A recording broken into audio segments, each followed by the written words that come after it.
was never really good playing role of the puppet. Too busy being me to be concerned with perception of the public. Everyone is buzzing, but everybody ain't thinking about a budget. I want ownership in something. Niggas get they win. And that's why I said You say I don't walk under the code? No, you're hypocritical. I told you that to your face. The whole world a hypocrite, but what are you talking about? No, you're a hypocrite. You're a hypocrite when it comes. I believe you. When it comes to specifically you moving by a code. I don't understand what you're saying. Because you think that you can say what you want to say when you want to say it, and that people are supposed to respect the way that you move. But I don't think that you move the way that you're supposed to anyway. I want this thing to be studied because here's the truth. Brother Anton is talking about everybody else but himself and white men. Now, you shitted on black people. You shitted on motherfuckers. I feel like I shitted on you. To your face. To your face. Be careful shitting on me because I feel like you're talking shit again. I'm not talking shit. I'm telling you. Be careful. I'm telling you. You shitted on me to my face, but that shit will lead to some danger. Will we please stop the Trust me. The tough talk? I got security. You got security. Homie, I ain't got security. Them my people. Cool. Them your You security gotta people. hire a motherfucker to be with you. Absolutely. I'm always gonna hire somebody. You better. 100%. How you be talking? Corey, stop talking tough. Stop talking. Homie, tough. you just said that. I'm not talking tough. I'm talking to you straight up. Why are you so? You said you disrespected me in my face, and then you act like it was all good. You said that I disrespected you to your face. So I'm confirming what you said. You felt disrespected. So I am telling you that I disrespected you if that's the way you felt. Is that not what you said? You said that out of your mouth. And so I apologize when you said that you felt disrespected. No. The reason you said you disrespected me in my face because you don't accept the apology because you still talk about everybody else except yourself and white men. I'm telling you what I said. You felt offended by it, so I apologize. All I'm doing is rehashing a conversation that happened. Why are you so easily offended? You still talk about me? It sounds like I'm arguing because I'm right. I'll be around bitches and they tell me about myself all the time. Be gone. No. That shit don't hurt no feelings. It's probably better this way. Because I just proved my point. Be down. So you proved the point. Homie, just gone, man. Just gone, man. You hypocrite. I'm out the jet. You done did this before. Get your bitch ass the Hey, homie. All right, I'm out. Get your bitch ass the fuck on. And walk over there with your bodyguard and your bitch, nigga. Walk over there with your bodyguard and your bitch. You proved my point. I got shit to do. You're right. Don't bring bitches up here, dog, that you ain't finna stand on. Right. Remember I told you that. If you got a bitch with you, explain the bitch. Don't ask her to be on my show, nigga. Can she be on the show? I don't know that bitch, nigga. Now get your whole ass the fuck on and pay for your pussy like you got to. Cake ass nigga. And so the thing that I try to tell people on a regular basis is this. Never, ever, ever, under any circumstances, let your emotions make you make illogical decisions. We are a thinking people now. We are evolving. We are no longer subjecting ourselves to the same rules as the streets, as the culture, as the thing that we criticize the most. When I made the decision that I wanted to have a kid, and I said that I was only gonna have one kid because I wanted to make sure that I poured every single resource that I could into the kid, right? And that is the purest thing that we can do, is that we can take care of our children. Our children are the ones that are our future. Now, I'll give you a little bit of insight for those of you that may not be familiar with my daughter. USA team, at different points throughout the year, she's usually ranked about number 2 or number 3 in the country. Junior Olympian, probably has close to over 325 medals, of which 200 and maybe 80 of them are gold, has traveled across the world representing our country, and is probably the sweetest soul that I personally know. Now, of course, we can be a little bit biased because all of our kids are the sweetest things to us, those of us that are in our kids' lives and that are participating in our children's lives. But a very, very accomplished minor child, meaning that she's still a child. And one of the things that I tell my daughter every single day is that I want you to stay in a child's place. I never want you to grow up too fast. I never want you to be out here doing things that you're not supposed to do, because you have an expectation on your life. And so the thing that I've always done is try to protect my daughter against the world, from the world. And what this has shown me is that eventually all of our children, and she is still a child because she is an underage child, all of our children eventually will have to see how ugly the world is. All of them. Regardless of how we feel, regardless of what happens, all of our children will have to seek, we'll have to see what the world is. What we as parents are supposed to do is protect them as long as possible, until they have to see what the world does, right? So my focus right now is trying to figure out the psychological damage, impact, and trauma that has been done to my daughter. I pulling her out of school, early therapy, making sure that she is protected, trying to see what the fallout will be as far as her having to be removed from some of her competitions because of a lot of different things, including online bullying and psychological damage. There's a lot of fallout from what happens to my daughter's life because she is so accomplished. She has some of the greatest schools in the United States of America that has been seeking her out, scholarships, looking for her to join the team. She is on track to be a United States Olympian. She was supposed to be possibly in the next Olympics. And I don't know how damaging this is to her psyche. I don't know. Who knows? This can be a lifetime of damage. We don't know what butterfly effect things that we do to our children. And the one thing that most fathers, Black fathers, try to do is they try to make sure that their children are protected. That's what we do. As fathers, we don't really care what happens to us, right? Because that's just life. But we never, ever can imagine what would happen to our underage children. No. No matter what happens to us, we don't want anything. For those of us that are in our daughters' lives, we don't want anything to happen to our children. Under no circumstance. And so I don't know. I think that a lot of people don't really understand the impact. And I'm speaking to all of us, for all of us. We don't always know what the impact is to our children. We don't know the psychological damage, the emotional damage, the wreck that happens in their lives when other people go after children. I thought that children was off limits. But I guess not. So my number one concern, and I'm gonna say this, and again, this is for all of the civil, awesome Black people out there and people in the United States of America that want to ensure that their children are protected. My number one goal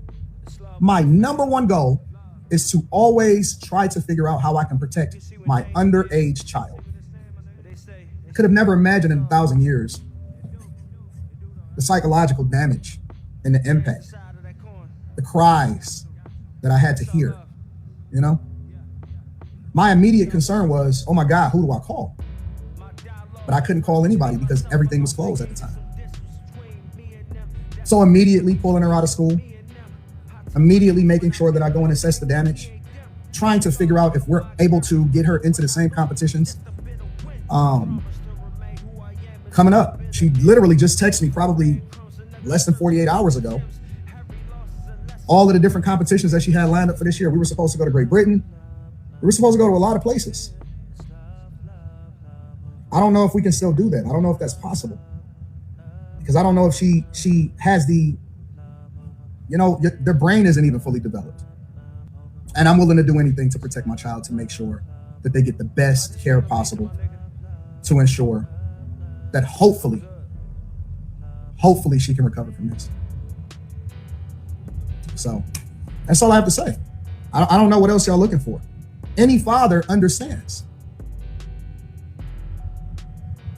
Any father understands what I'm saying. Any father that is in their child's life understands the impact. You know what your child feel like. You can sense it on them. You can feel it on them. You know what it feels like to take care of a sick child? You ever had a child that you had to sit with that had a fever and then you had to break the fever because none of the medicine was working? Some of us have been there. That's what it feels like. It's like trying to break a fever, but you don't know what long-term damage that can make. Our entire life, we've done everything to protect our child, ensure that she's never, ever, ever needed anything whatsoever.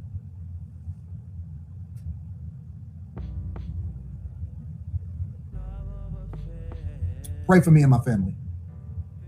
Pray for me, my wife, and my family. God bless. That's all I have to say about that. I've been advised not to say anything else about it. So that's all I've been authorized to say. Had a couple emergency phone calls. The only thing that I can say at this point is that I can't say anything else about it. First, I need to go and make sure that my daughter is okay. And so it's a lot of tests. I'm not sure if she got to get pulled out of school for the rest of the year. This may affect her in that way. So I have to make sure that she's okay. She's no longer safe even going to school anymore. We got to protect our babies. We got to protect our babies. Under no circumstances will I ever allow for my daughter to go under. I tried to tell him, you can't play with me like that. So I'm realizing the camera's on me. It's a lot on the line.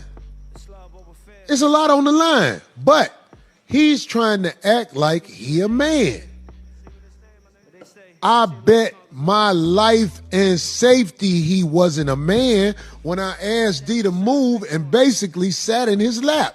Because if you walk up on a man like that, you could get your eye poked out, you can get sucker punched, you can get all kinds of things done. Look, I would never walk up on a man like I walked up on dude. I knew he was bumping his gums. I knew nothing was going to happen how I walked up on him, except for like when you arguing with a female. Because that's all he did was yap after he backed up. Because when I first sat down, I was right up on him. He kept yapping a little bit after that. Because I kept telling him, I don't do that dick sucking shit. He kept yapping. So I'm like, all right, say I suck dick again. He folded. That was my out. Like, this is all smoke and mirrors after this. Because I don't know why people who understand life couldn't see. The man was too scared to take his glasses off. He was froze. He just was yapping. Like when you arguing with your girlfriend. The man, look, we're not talking no hypotheticals. I ain't gonna say what I would have did. I heard the man said I was shaking. Okay, if I was shaking, I bet you didn't say that sex play to me again. He has mastered a wickedly brilliant way to get people to clickbait what he's doing. And it's a very dangerous way to live. It's a dangerous way to live because the things he did during this week, Hey, he man, really it's your played boy, himself. James TB, and we are back for another video for the channel, man. We are reporting the news to the world. Man, the recent news, late last night on the 5150 show, Anton Daniels, podcaster, YouTuber, shout out to the brother. Him and Corey Holcomb got into it on the 5150 show. Shout out to Corey Holcomb as well, right? And men will be men, right?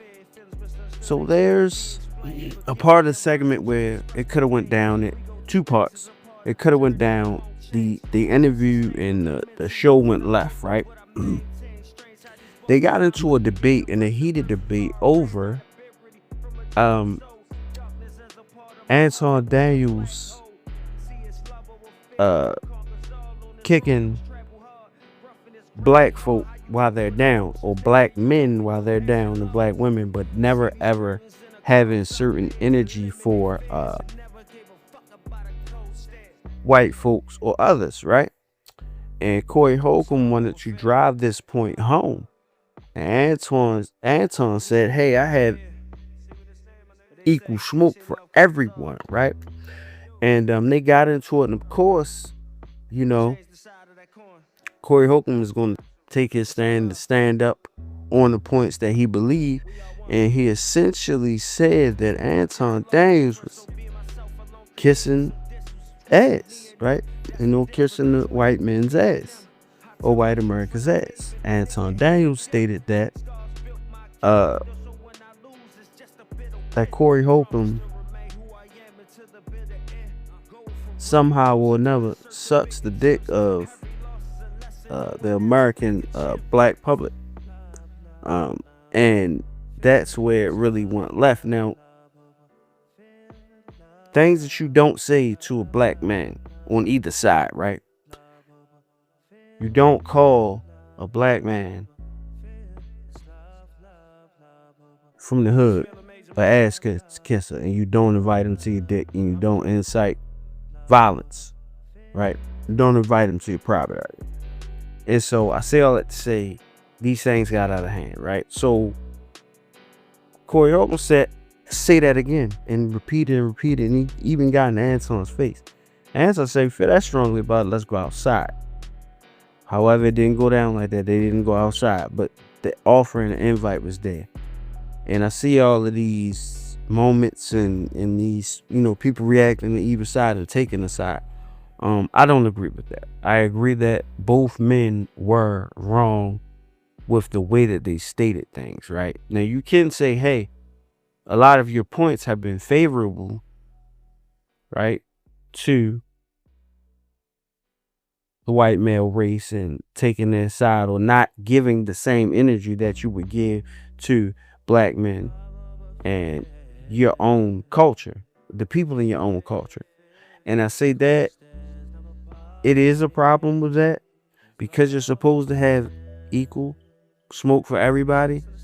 That's the stance. But again, your people are a reflection of you, and you are a reflection of your people. So you're supposed to hold your people accountable, but you're supposed to hold everybody accountable, including yourself, right?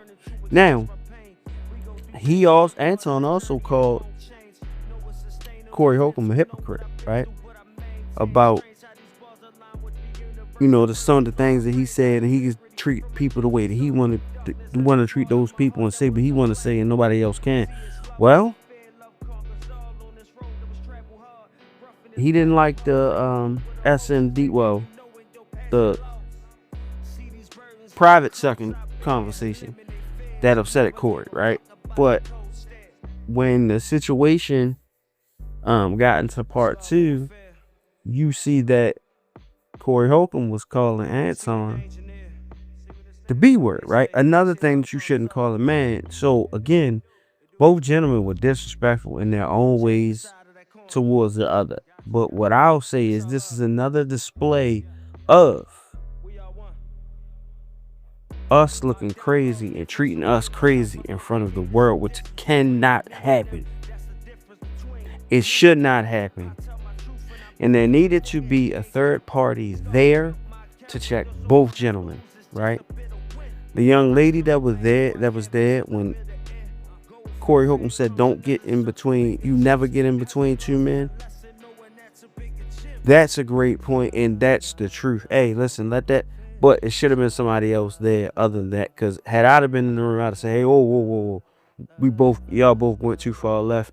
Bro, you wrong for this, and bro, you wrong for that, and now we all look wrong in front of the American public, right? Whether that be black, white, Asian, indifferent, otherwise it doesn't matter. Y'all both look crazy, and it just makes the world look at us different. And at that point,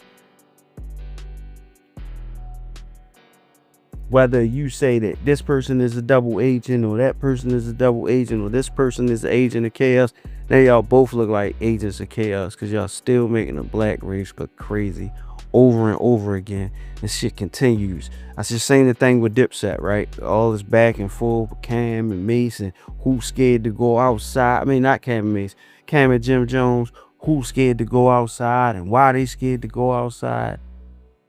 Does it matter? Hey, those young boys standing in the corner keep shooting every night. You think I'm gonna continue to walk past these niggas, knowing I go to work every day out there? You think I'm engaged with them? Hey, brother, how y'all doing?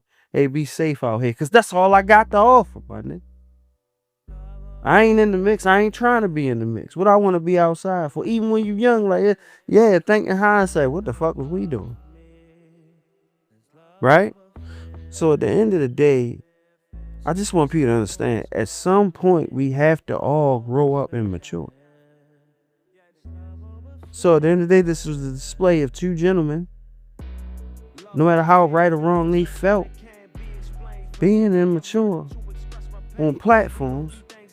We're going to clip it up, react to it, and call it content. Guess what? We make all ourselves look crazy. But my content is going to be reflective of, hey, this is how we could have done better. This is how we should have done better. The goal in life is to get better and be better than the day you were before. The week you were before. The parents that laid the foundation, the people that laid the foundation before you, you're supposed to be better than the ones before, and the ones next coming at you, you're supposed to be better. And you're supposed to give them the tools to do so.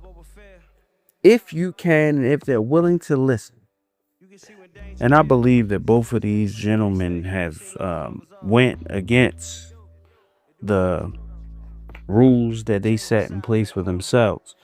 Because on one hand, you know, you say Corey Holcomb's stance is Anton is going at the black community too much, right? And Anton Davis is saying he's holding everybody accountable and has equal smoke for everybody. But I'll challenge both of these gentlemen on, what did y'all interaction and y'all back and forth lead to for the very community that you're trying to save or you're trying to bring awareness to? Both of you gentlemen are black men, successful in your own right. Correct me if I'm wrong. I believe that we must act accordingly at all times, right? Because again, it's counterproductive when we had two successful gentlemen who want the same thing for their people arguing and being disrespectful to one another on one of their platforms, right? Come on, cooler head should have prevailed, man. I expect better out of us. I expect better out of y'all. Like, for one, we talking about dudes who've made bread off of doing things that they love or doing the things that they want to do with their lives, right? We should have no ill will, no angst, no anger, no vitriol, right? No uneasiness about anything that we're going into, right? So what are we beefing for? Better words could have been used, better terms could have been used to describe the things that you were both feeling. I think there's too many egos involved. Y'all need to sit y'all asses down and get y'all egos together. Respect the both parties. But a neutral party should have been in that room, because I would have been like, hey, listen, what are we doing? That's the wrong way to go about that. And for all of the tough stuff going on, that's ego and bravado, right? Because being around certain individuals and watching how certain individuals move in life, SMD or anything anywhere close, it shouldn't have been a conversation. It shouldn't even have been, if you really felt like that, it shouldn't have been anything. It wouldn't have been no words said. It was just flying across the table. Or getting hey, y'all, excuse me, getting up, going to the car, getting a piece and blowing his head off as he said SMD or anything close to it. So I don't believe that we felt that way. I believe that all of this was done for the camera, because we knew it was turned up on the camera. Hey, dog, listen, hey, watch your mouth. Or, hey, respectfully, hey, I wouldn't have used that term. Just say something else. Don't use the SMD. Because at the end of the day, they were both trying to prove they were tough.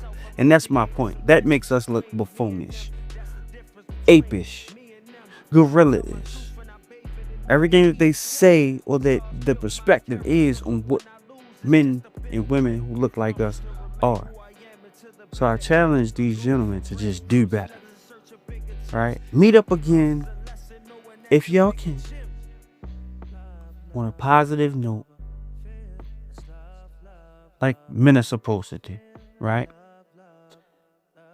Take cues from Shannon Sharp and Mike Epps.